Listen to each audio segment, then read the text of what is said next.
Are we rolling? So we're good to go? All right, I'm gonna clap it. Okay. And then, okay. Okay. What's up, Blazers? Welcome to Blazin Bites, the show with blazing questions and blazing wings. I'm here with Ahkeem Lee. Ahkeem, why don't you tell us about yourself? Hey, Lewis. My name is Ahkeem Lee. I work in the Office of Off-Campus Student and Family Engagement. I support off-campus and transfer students. And outside of UAB, I'm a choir director and I'm a historian. Okay, well, we're really happy to have you on the show. We're just going to go ahead and open up with question one, and then we can start tearing into these wings. So, Absolutely. I know you're a little bit of a foodie, a little bit of a, I don't know about a spice connoisseur, but I know you know your way around Birmingham when it comes to restaurants. So we were thinking it could be interesting if you could tell us about maybe some of your top 5 or just some of your favorite like spicy restaurants, so places where you can get like something a little bit on the hotter side here around Birmingham. Absolutely. So I'd say Eugene's and Hattie B's for your chicken. Love both of those restaurants. Always get the spiciest chicken on the menu. Yeah. I love walk-ons because they have the Cajun flavor. Cajun Rue is another good restaurant that I really enjoy. And then you can't come to Birmingham without coming to some of the wing restaurants we have in the city. So I'd say Exotic Wings is one of my favorites on Sunnyport Parkway. I love their hot wings as well. Alrighty, excellent. Well, we're gonna go ahead and start with wing number 1. This is the habanero. Alrighty, let's see.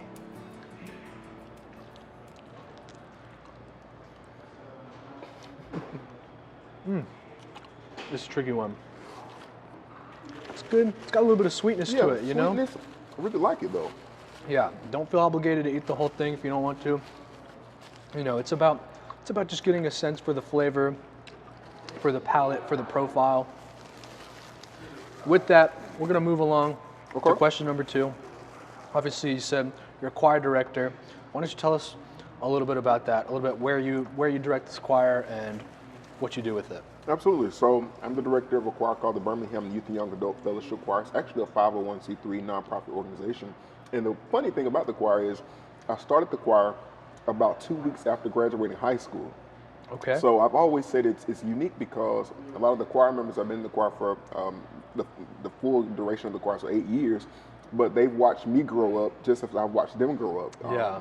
And it's been really rewarding. The choir members range in age from about 6 years old to 27 years old. Okay. And we've done a lot of really cool things. We've sang around the city of Birmingham, sang for different artists and celebrities, and we've even recorded some music and plan to release some other music soon. And it's just a really great organization. It gives me some purpose, and I just really enjoy, supporting the youth and young adults of the city of Birmingham. Yeah, I mean, that is really admirable. I like that you touched on like some of the things you've done, because we were wondering like if you could tell us maybe some of your favorite moments. Like, obviously you don't have to think of like your number 1 because you're on the spot, but like just what comes to mind, like some incredible moments, like things you're quite proud of. I'd say three moments. One would be in 2015 we had our first concert. My choir director from high school, she came, and I just remember watching her from the audience being so supportive. She had a cane, so she had it like literally waving her cane in the audience as she watched us sing. And I remember her coming up to me after the concert and knocking me in the arm and saying, "All that time you were in the choir in high school, I had no idea you were a choir director." I said, "Well, I didn't either." But just watching her be there and support us. She passed not too long after that concert. So just knowing that she really, supported the choir when we first started meant a lot. And then we just had a concert this July. It was really cool. We were able to give out over 200 school supply bags to the Birmingham community, and that was really great to just have the city of Birmingham support and the community support. It was an amazing concert, had several hundred people to show up to that concert, and just, to be able to give back to the community and to really show our choir members the importance of doing that for young people just like them. Certainly. So with that, we're gonna move along to wing number 2. Okay. This is a combination, or no. This one is just Buffalo 2. Buffalo Nothing 2? too crazy. Okay. Just a little something to get us started here. Now the spice is kicked up. Mm-hmm. Have you ever had a Louisiana hot skin, like the pork skins? Kind of reminds me of that flavor I get from that. Yeah, I can see that. I totally see that. I like that. That is very delicious. Good. It's very savory. Yeah. But it's good. I think I misspoke. I said this is Buffalo 2. This is actually Buffalo 1. Okay. We were talking earlier today. We spoke about this interview, and you told me you're a history buff. So I was wondering, I know you have such a passion for Birmingham's community. I was wondering if you could tell us maybe about some unsung heroes from Birmingham's history. You hear about all of like the top people, the Mount Rushmore, but what are some people you think get overlooked from Birmingham's storied past? Absolutely. So I'm a member of 16th Street Baptist Church, and one of our pastors, the Reverend Dr. William Pettiford, he is a very unsung hero in the city of Birmingham. He was very influential in Birmingham's black community, but not just the black community, but the greater Birmingham community as a whole, and doing a lot of great things. So he was the pastor of the church from 1883 to 1893, and he founded the Alabama Penny Savings Bank, which was the first black banking institution in the state of Alabama and only the second in the United States, which was an amazing ordeal. But he also was influential in a lot of other things, such as he and some other ministers and city leaders were the individuals that convinced the Birmingham Board of Education to start the first black high school, which was at the time called Industrial High School, now called Parker High School, and still exists to this very day. But he just really worked hard to really influence the black community in the city of Birmingham, and he did a lot for the city, and I just feel like he's not given the proper recognition as much as he could be. Yeah. But he is one of those figures that I'd say I love to talk to young people about and really just, bring his name up into the conversation of today's conversation. I gotcha. Well, yeah, that's really good.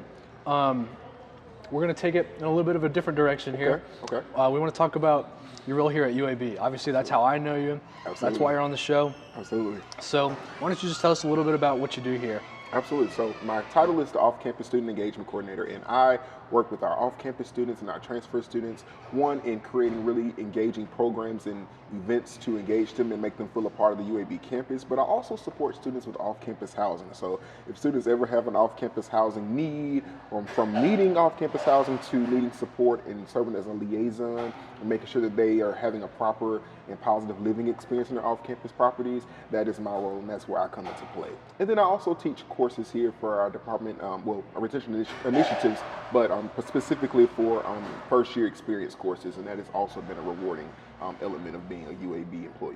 I see. Well, we're going to go ahead. We're going to take on number 3. This is a mix of Buffalo 1 and 2. All right.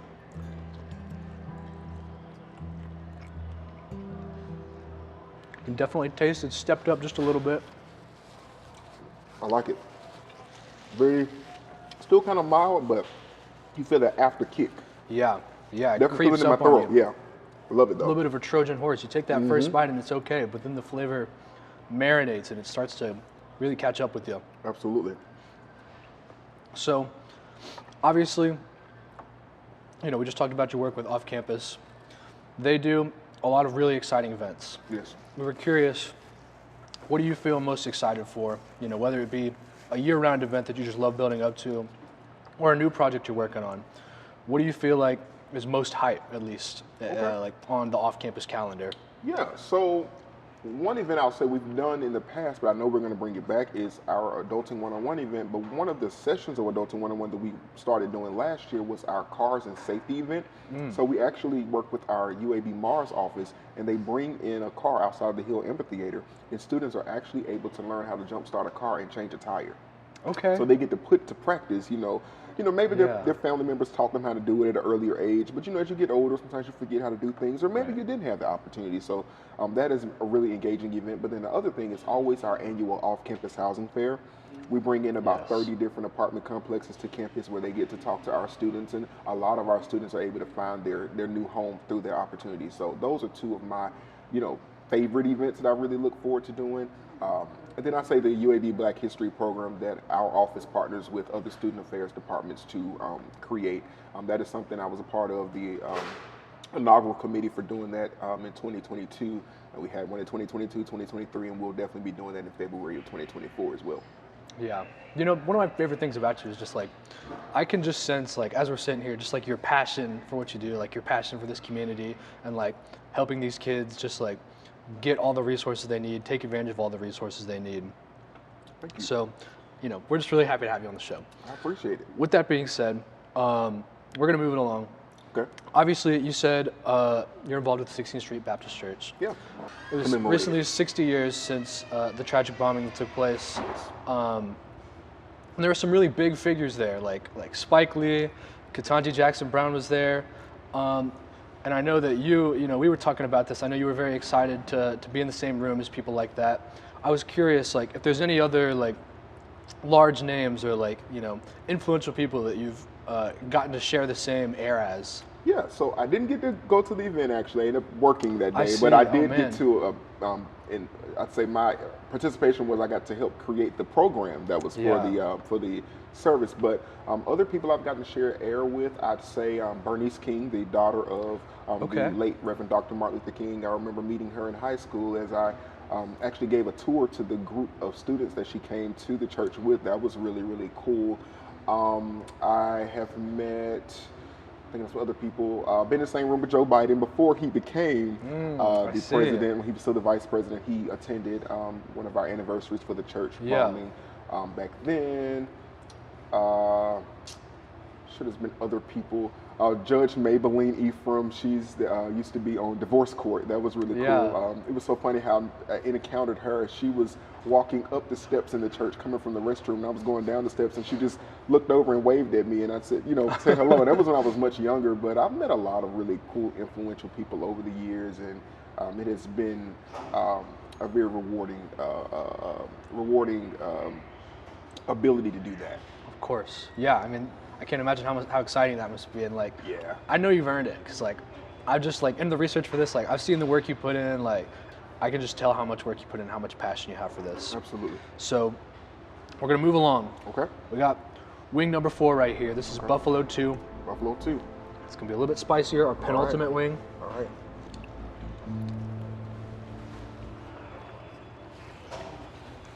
Yeah. And it's there. You It's can tell. definitely there. Definitely there, but Yeah, still a nice, bold flavor. it's manageable. Yes, you know? still not overwhelming, but Yeah. good enough. Well, we haven't quite made it to the Buffalo 13 yet. Clearly, and we talked about this earlier today, music is your passion. It's something you care very much about. Obviously, you talked about all the work you've done with the church choir. If you could just maybe sort of give us like the timeline of how it's impacted your life and shaped you into the person you are today. Yeah, so growing up, like many church kids, I sang in the church choir, the children's choir, sung in the adult choir very briefly when I was in high school, but I also sang in the school choir. And I went to Ramsey High School, which is a school right here on the city's border, so we call it the southern border. I went to school there for high school, and I sang in the choir. And my choir director, Myrna Rhea Ross, the late Myrna Rhea Ross, was so influential in, one, helping me to understand the gift I had, because I didn't truly understand how much of a singer I really was. And then she really inspired me to want to be a choir director, not knowing I had the ability to do that. Yeah. So I transitioned into being a choir director after high school. That story is always funny. I was talking with some friends one day, and I had a little singing group when I was in high school, and one of my friends said, well, we should do a concert. I'm like, who, the singing group? And she's like, yeah. And I said, well, no, maybe we shouldn't, do the singing group. So we talked to two of my other friends, and from there we decided to ask some friends and family and classmates of ours to form a choir for the back to school concert, because we wanted to give back to the community at that time. And God just works in mysterious ways, and all of a sudden, when the time came, I had to stand in front of the choir, and somebody had to teach them the music. I could hear the parts very clearly, and I had to do what I had to do. And from 2015 onward, I've been a choir director, but it has been really impactful because, one, it has allowed me to feel purpose in my life, because of knowing that what I'm doing is blessing other people. I have been able to be a songwriter. I've written music that has been copywritten, and we're going to record some more. But then just knowing the impact that I have had on the city of Birmingham in regards to the youth and young adults in the city, providing a place for youth and young adults to come together to fellowship. At this day and age, youth and young adults and students really need that. So it has been, really, really rewarding. It really gives me purpose, and it has given a lot of the youth and young adults that are a part of the choir purpose as well. Yeah, of course. I think that's really important. And like I said, it's like, I'm so glad that we have people like that in our community that care so much and that are using their abilities, using their talents to make things like that manifest. Absolutely. So we have a little bit of a game prepared for you. Okay. Before we take on the final wing. Okay. We thought it might be a little bit more challenging because, but you're taking the spice in stride, okay? So you're doing a good job. I think you'll do well on this game. All right. We have a little piano app prepared here. Okay. I understand you have perfect pitch. Yes, I do. So you think if I play a note here, you'll be able to tell me precisely what note that is? I can tell you what key is in. Okay. Okay. Okay. I would say Excuse that is me. not it. Yeah. That was a misclick, a misinput, if you will. All right, here we go. I'm going to start out. Okay. That is the key of D natural. Yes. Okay. Correct. Okay, here we go. A natural. Yes, correct. Okay. And here we go.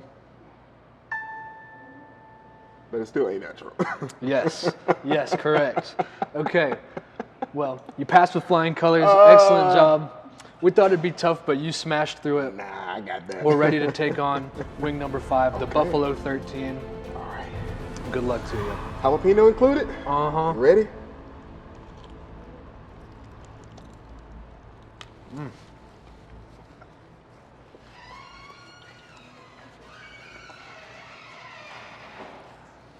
That's something. Yeah. Ooh. Oh man, I feel it creeping up on me. This about took me out last time. Oh, wow. Yeah, it's a tough one. You see me? Ooh, Lord, got the hiccups now. We should have made you do the pitch game after this. Oh, Lord. See, they gave me the hiccups, Lewis. Feel free to hit the milk. Oh, If you need to take a second, that's all right. Woo, buddy.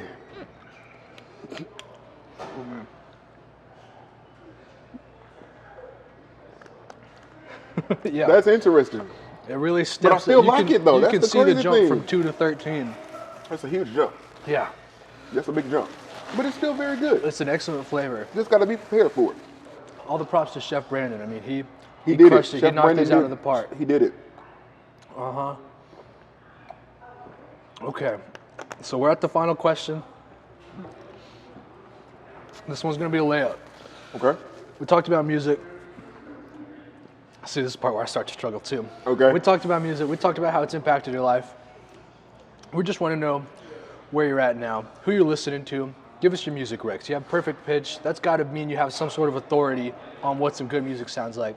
Well, I primarily listen to gospel music. Mm-hmm. So my favorite artist in the entire world is the Mississippi Mass Choir. I've always loved them since I was a child. I even met them when I was about 10. Oh, wow. They were the nicest people ever, and I will Yeah. forever cherish that moment. John P. Key is another artist I really, really like. Vanessa Bell Armstrong, late Reverend James Moore. Those are like my primary artists that I really, really like. I gotcha. I like old school music. Like I feel Yeah, like I've that's always been okay. an old soul. Yeah. That kind of thing. I'd say in the R&B world, I'd say Jasmine Sullivan, SWV. Oh yeah. Like Luther Vandross, anybody like that. I do like old school music. Well, that's brilliant. Yeah. Perfect answer. You ran the gauntlet. You made it all the way through. I did. We did. Couldn't be more proud of you. We did it together. Yes, we did. So, Ahkeem Lee, just good job to you. Thank If you you. want, you can plug what you want to plug. This is your chance to tell people what you got going on. If you want anybody to come out or, go to off campus or see your choir. Yeah. Or just, come hang out, whatever you Absolutely. want to do. Let's say 3 things. 1, as a UAB student, off-campus students, if they ever need any assistance in any way or just want to come by the office and meet me and meet Carmen and Meredith, my other fellow colleagues, we're in Hill 140 next to Tech Connect. Okay. Come to the different events and programs we have. Know that we're here to support our off-campus and transfer students. 2 would be, if you are a music person, you don't have to be a professional singer by any means. My youth and young adult choir, we have a lot of UAB students. Actually, it's about maybe 7 or 8 UAB students, but we're not looking for professional singers. We just want other youth and young adults that are there to serve God and to sing and to just enjoy being around other young people. Again, we're called the Birmingham Youth and Young Adult Fellowship Choir, so they can easily find us on Instagram, Facebook, all that good stuff. You can also look up our single restoration on all of the music platforms. And then lastly, learn your history. Go and visit the Birmingham Civil Rights District. It is a national park monument. The 16th Street Baptist Church is there. A.G. Gaston Motel is now opened up. That is going to be a great site. I want everybody to go and visit. And then the Birmingham Civil Rights Institute in the Kelly England Park. So go and learn your history. Go and experience the Birmingham Civil Rights District. It is a must and a plus. Okay, beautiful. Well, folks, this has been Blazin Bites, the show with blazing questions, blazing wings, UAB's spiciest interview show. This has been Ahkeem Lee. Ahkeem, thanks so much for having on. Thank We'll you. see you guys next week.